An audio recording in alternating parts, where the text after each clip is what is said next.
Welcome to the Daybreak with Jeff Slakey podcast. I'm so happy you found us. Please subscribe, rate, review, and share this with your circle of influence. It's a collection of the interviews, news, and conversation during Daybreak with Jeff Slakey on I-Fiber One News Radio, KMAS, weekdays from 6 to 9. Well, good morning to you. Daybreak Show continues here this week, and good Thursday morning. Spencer, how are you? Hey, I'm doing great. Ready for the weekend, whatever that means, huh? For sure, yeah. It's kind of all up in the air these days. Today on the show, local news and conversation, a COVID update, some candidate news, and there's more goat relocation on the way. We'll talk with Sergeant Trevor Severance from the Mason County Sheriff's Office on boating safety. A lot of people hitting the waterways as it gets warmer, obviously, and a lot of dangers involved with the fun, so we'll talk about that. And also, we'll talk with Central Mason Fire and EMS Chief Mike Patty about burn restrictions and how it went for Independence Day. Very interesting news about that. I know it's a few weeks past, but just comparing this Independence Day compared to last year in terms of calls and in terms of fires and incidents. Mason County Public Health was notified of 3 additional Mason County residents that tested positive for COVID-19. This brings the total to 95 positive cases in Mason County. Public Health continuing contact interviews. The patients, a male in his 30s and 2 females, one in their 20s and one in their 30s, currently isolating at home. And we've posted our 35th Legislative District candidate conversations on our Facebook page and YouTube channel. See conversations with all 5 of the candidates running for both positions of the House of Representatives in the 35th District. Current Representatives Dan Griffey and Drew McEwen, and their challengers Colton Myers, Darcy Huffman, and Earl Burt. Mason County Women's Club and Central Committee will host an opportunity for people to meet many local candidates. The lineup will include Washington State gubernatorial candidates Anton Sakharov, Phil Fortunato, Lauren Culp, Attorney General candidates Brett Rogers and Matt Larkin, Drew McEwen, Ted Rogers, Marty McClendon, and Elizabeth Kreiselmeyer, among others. The event will run from 11:30 in the morning till 1:30 in the afternoon. Tomorrow, the 24th, at Neeland Park, located on the corner of First Street and Turner Avenue in downtown Shelton. Radio Fryer Foods, LLC, will have a food truck on location for lunch purchases, and more information can be found at MasonCountyRepublicans.org. Well, starting next week, a coalition of state and federal agencies with support of local tribes will begin the 4th and final 2-week round of translocating mountain goats from the Olympic National Park and Olympic National Forest to the Northern Cascades Mountain Range to meet wildlife management goals in all of those areas. Since September of 2018, 275 mountain goats have been translocated. The effort is a partnership between National Park Service and Fish and Wildlife and the USDA Forest Service to reestablish and assist in connecting depleted populations of mountain goats in the Cascades while also removing non-native goats from the Olympic mountains. Mountain goats were introduced into the Olympics in the 1920s, and they plan to release the goats at about 12 different sites across the National Forest this round. Again, today on the show, more conversation. Sergeant Trevor Severance from the Mason County Sheriff's Office for the Sheriff's Sit-Down, presented by Our Community Credit Union. Also by our great friends at Our Community Credit Union, the Focus on Shelton, with Central Mason Fire and EMS Chief Mike Patty. It's all coming up here on Daybreak. Good morning to you. From the I-Fiber One News Radio studios, you're listening to Daybreak.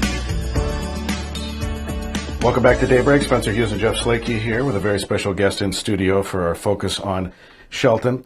We've got Mike Patty, who is the fire chief for Central Mason Fire and EMS and the fire marshal for the city of Shelton. How's it going, Mike? So far, so good. Thanks for having me on. Good to see you here. Thanks. We're socially distanced here. We're about 8 feet apart here, so that's good. Just don't sneeze on me, please. I'll just do my best. So it is warming up. Boy, I wanted summer to come because we were just getting those gray days and all that rain, and I've only been here, this is like my second summer, but I wanted summer to kick in. I was done with the wet gray stuff, and boy, it came with a vengeance. So it's been very warm, and that doesn't always go nicely with fire danger and things like that. Obviously, we have the burn ban in effect now, right? Right. Well, it's burn restrictions. Burn restrictions. Right. Last week, we closed all debris burning outside the city. In the city, it's been closed for years. We've only allowed recreational burning in the city. Campfires and for your s'mores and hamburgers and that. But in the unincorporated areas, they shut down any debris burning at all last Thursday. So that's shut down until further notice. But things have really started drying out real quick here in the last week. So we started getting a lot of small brush fires. We've got some larger brush fires going on in eastern Washington, and a lot of folks are heading over that way, helping out crews over there. So now, how does this summer? Is there like an average day? Is this like ahead of time, or right around on time, or a little later than normal for the restrictions to kick in for July? Yeah, normally we start looking at the restrictions earlier in July, and we had a kind of a cooler and wetter July than we normally have. Mid of July we're still wearing sweatshirts here, if you remember a week or so ago. Yeah. And we were all kind of wondering if we were going to get a summer, until kind of late last week, and earlier this week it was pretty warm, but now it's come on, and we were told earlier in the summer that we were going to have later in the summer it was going to be warmer than normal and drier than normal. So I think we've probably hit that, although it's starting to cool off, and maybe we'll have a cooler weekend. We'll see what happens here in the next few weeks, but we're definitely into our summer now, and definitely into fire season. And how soon do you guys forecast things like fire dangers, like forest fires and things like that? I know last year we got pretty lucky. The year we moved here is when all the fires were taking place, right. Not just here, but in California and Canada and all the smoke. How's it looking for the forecast for this year? Do we know? Well, right now they're saying that, what the prognosticators are saying is this is supposed to be the worst fire season on record for Oregon and Washington because of the late season, because we had such a wet spring and early summer that our flash fuels and larger fuels had longer to grow and that. So we're kind of doing a wait and see. Right now we're just starting to see the fires starting to take off. So we're cautiously optimistic right now. We've already started gearing up. We just put a brand new brush truck in service just before the 4th of July. Oh, wow. So we've got that in service. We've already had it in eastern Washington once this year for a mobilization. Just came back last week. Worked out real well. So we've got it in place. We're staffed up, and we're ready as well as everybody else in Mason County. So even though they're saying that it's supposed to be a bad year, hopefully we're ready to kick it right in the face if it does happen. Good. How was this Independence Day? Because I thought with all the restrictions on social gatherings that we would hear less, but I swear it was the most intense I've ever heard. The dogs were going nuts, even tranquilized. I mean, they were losing their minds. It seemed like it was so much more intense. My wife thinks last year was still more intense, but in terms of calls and problems and things like that, how was this Independence Day compared to pre-COVID last year? Were there any differences? Well, for Central Mason, we didn't have any fireworks-related incidents or fireworks-related injuries. So, wow, that's great. For Central Mason, we came out pretty well. Having said that, I think that we heard a lot of fireworks going off. I talked to law enforcement, and of course, they had a lot of fireworks-related calls, both inside and outside the city, and inside Mason County. You could hear them going off. I think people were needing. That's what we thought too. Yeah. Needed to get away and having to see some people and just being able to breathe a little bit from all the stuff going on with COVID. Right. So yeah, I think it was a needed escape, but now we're back to business as usual. And sure. I think we kind of escaped a bullet. Sure. As things continue to warm up, what are some tips you have for people on their properties maybe, and things they can do to minimize any chance of a fire sparking and taking off? Well, obviously, with the restrictions on debris burning, please hold off on burning any of your brush piles and that until we lift the restrictions, which is probably going to be at least September, maybe even as late as October. Oh, wow. But if you're going to do your campfires, your recreational fires in your backyard while you're camping, have an adult there all the time. Keep it at no larger than 3 foot by 3 foot. Burn firewood, Presto logs, charcoal, things like that. Don't use dimensional lumber. Don't use garbage. It's got to make sure that you're using just natural, wood only. And have a garden hose, have water, have a shovel by it, and then when you get ready to leave or go retire for the night, make sure it's dead out. And these fires, especially the little campfires, when they're on natural, terrain and dirt, they'll burn underground, and they'll travel underground for a long time and stay warm for weeks, even months. We've heard of fires coming up, half a mile down the road 2 or 3 weeks later. Wow. So make sure that when you're done with the fire, that the fire's dead out.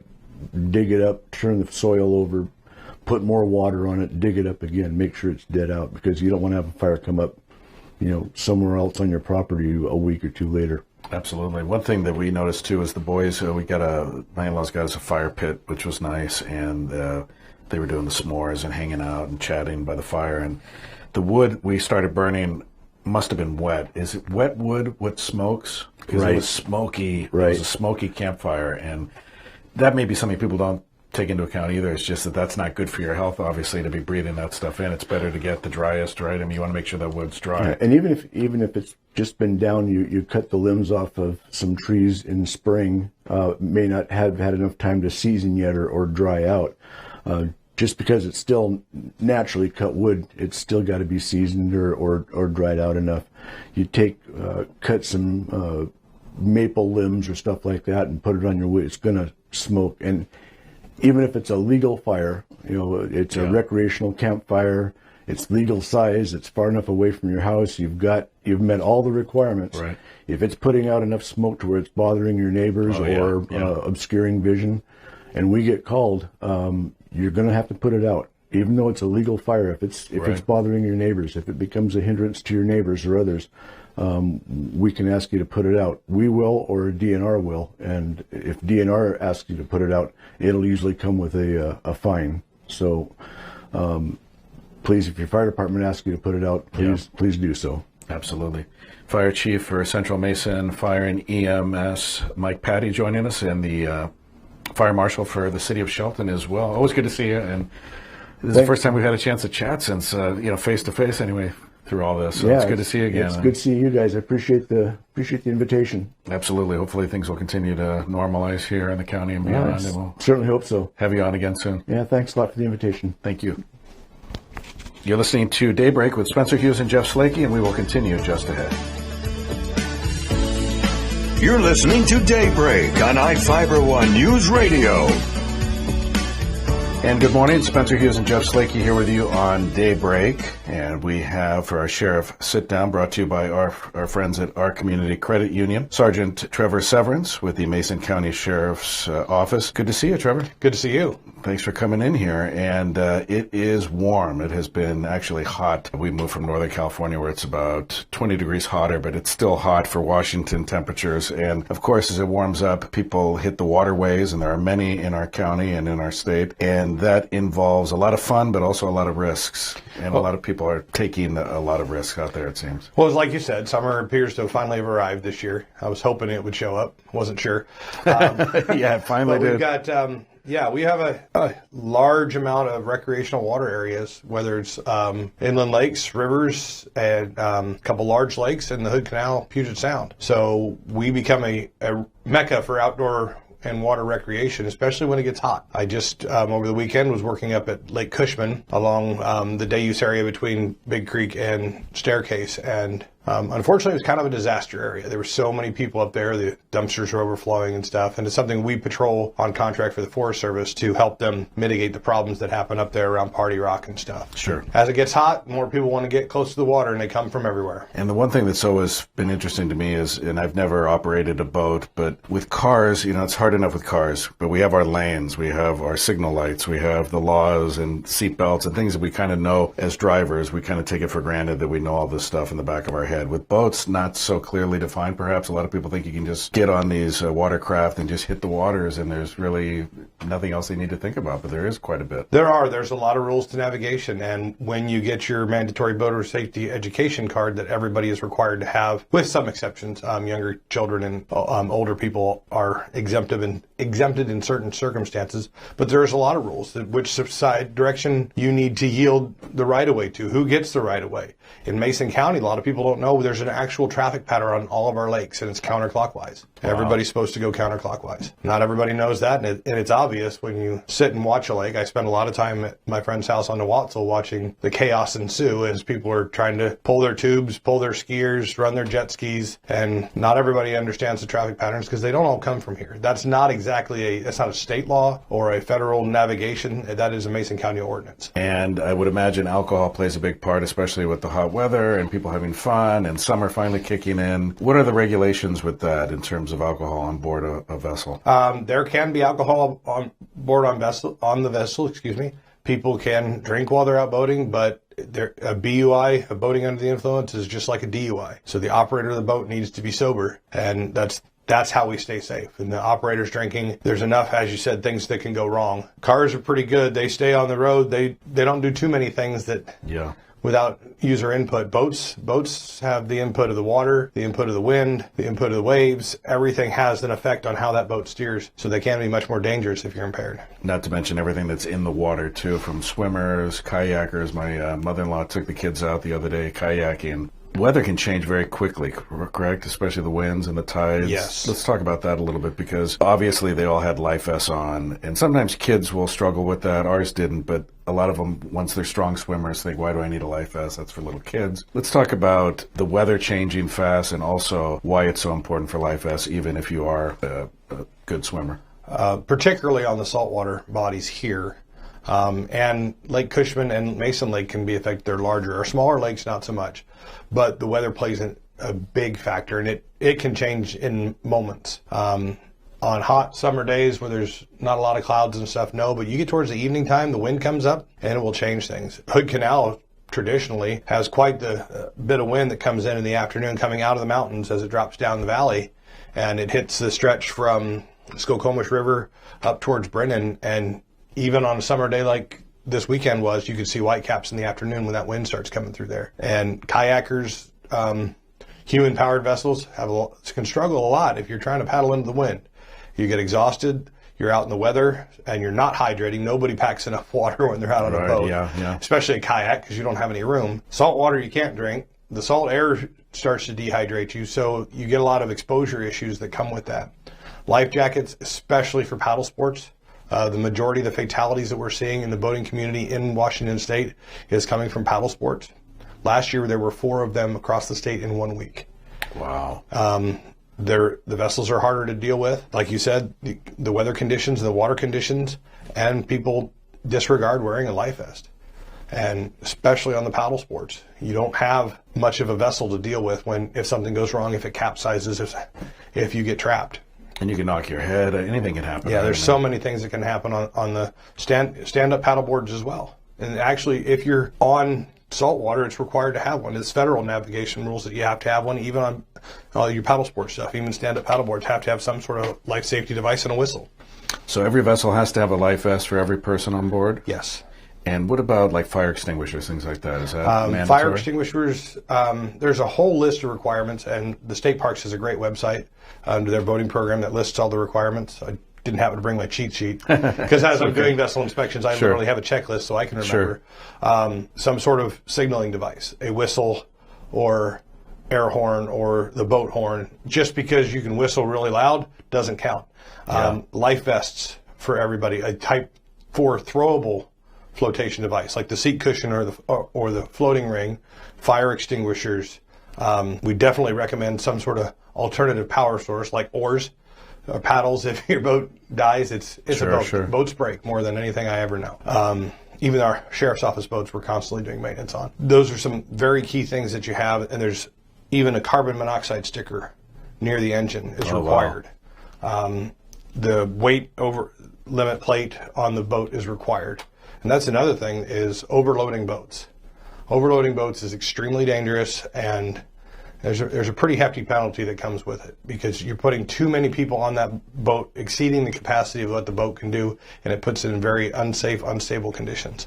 Is that something you're, obviously with your training and experience, you can kind of detect that when you see how many people are on board, the size of the vessel? Yeah, it's pretty easy to get a look and say, yeah, that's probably too many, and then we contact the vessel and we take a look, and that inspection plate that says its horsepower rating and its maximum capacity by weight or by people, and then you just count heads at that point. But sure. I've seen some of the shrimp days, I've seen 6 guys with 4 pots apiece on one of those little 12-foot Livingstons out in Hood Canal in 600 feet of water in the waves. They've got about an inch of freeboard on their boat before they're capsizing because they want to get the shrimp, but it's too much.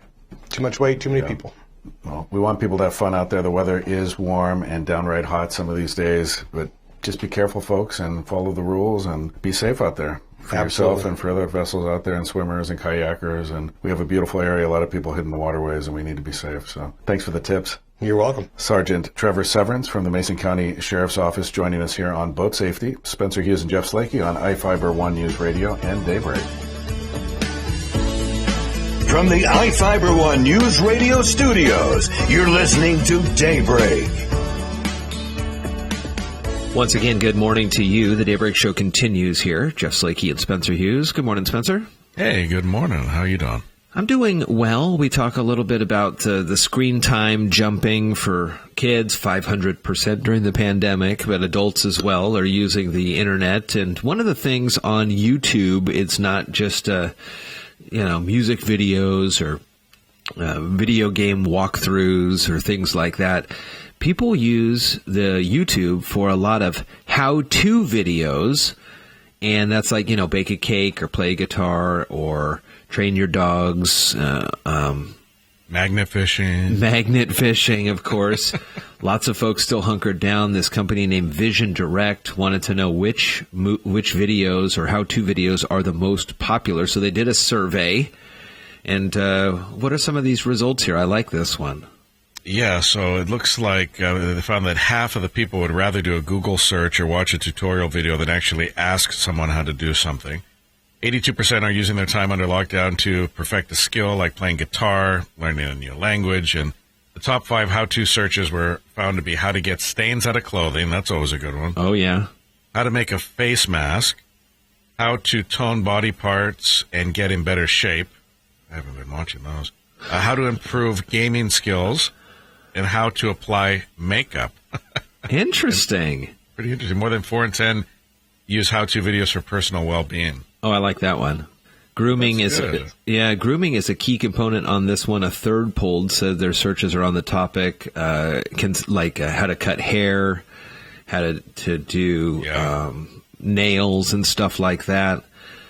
So I've seen that YouTube people, or even, let's say you go to somebody who waxes your upper lip, for example. I've seen that these types of people have made videos that show folks how to do that to kind of keep them engaged and relevant. You can now go weeks or months even before you go to your hairstylist. And, there has to be some maintenance during the meantime. So learning to do this. On the other hand, I appreciate the YouTube, Google videos. I still, if I need to look up how to do something, I'll see the videos, but I will more go for a list of like a checklist. How to catch a ball. So 1, grab your mitt. 2, put your mitt out. 3, instead of watching somebody with that video. But I know that it's a lot different for younger folks too. Yeah, some people are better with the visuals and need those, and other people, you're right, are just kind of reading the text and getting the gist of it that way. There's all sorts of things you can learn. That's the cool thing with all these online videos and all the free courses we talked about at the beginning of the pandemic. Yeah. We didn't take advantage of those. We signed up for some, and I don't think we ever did them, like the ukulele lessons or the photography lessons and things like that. But there's so much wealth to be found of knowledge out on the web with these videos. It really is, and there is a lot to see. And if you've ever thought to learn how to do something, I guarantee you there's probably 100 videos by 100 folks on how to do that thing. Yep, absolutely. Well, more Daybreak Show is coming up. Good morning to you. I-Fiber One News Radio, 1030 KMAS and FM 103.3 presents Daybreak. Thursday morning continues here on the Daybreak Show on I-Fiber One News Radio. Good morning, Spencer. Hey, good morning to you. What's going on today? Well, I saw this study out, and we've talked a little bit about screen time and data and internet and usage of kids and all this stuff over the last few months. Well, a new survey out says screen time for kids jumped 500% during this pandemic. No surprise that, of course, we're spending more time binging TV while we're not working from home during the pandemic. Lack of school, summer camps, and play dates. The screen time limits are thrown out the window for many families, and our family is one of those. In fact, a new study says the amount of time kids spend in front of their screens jumped 500% during the pandemic. What do you think of this? Pretty incredible. I knew it jumped. I didn't think it went up that much. Can you imagine if that was anything else? I mean, if junk food consumption went up 500% or weight gain went up 500%, I mean, it would be crazy. We kind of did the same thing. Our kids are mainly older. Gingy's almost 13, so she's hitting those teenage years, and we're giving her more, freedoms little by little and stuff as she gets older. But and then you compound it with where you live, the limitations on hanging out with friends. As you know, we're out in the forest too, so there's not a whole lot for them to do, even in the open space, away from other people, to fill their days. They get their work done, they get their schooling done, and then what, right? So it stands to reason that it would go up. It says here the World Health Organization has recommended, they're making recommendations because the key here is that there has to be some kind of an end game, sort of, where the tricky part is that kids will get used to it, and then when the pandemic does end, which it will, and things get back to normal, that's going to be the hard part, going from the 500% increase to kind of, how do you take away, the kid being on the thing 10 hours a day or 5 hours a day back to 90 minutes a day or 20 minutes a day or whatever the limitations were. Well, I'm just looking at this here, and it goes to 3 or 4 years old, and they say keep active, and then, try to get a little bit, no more than 60 minutes in for kids 3 to 4 years of age. But some of those numbers were blown past even before the pandemic started. It does say, though, but right before you start feeling terrible about yourself, a few months of excessive screen time won't override an otherwise healthy childhood of moderate screen time and active play. But like you said,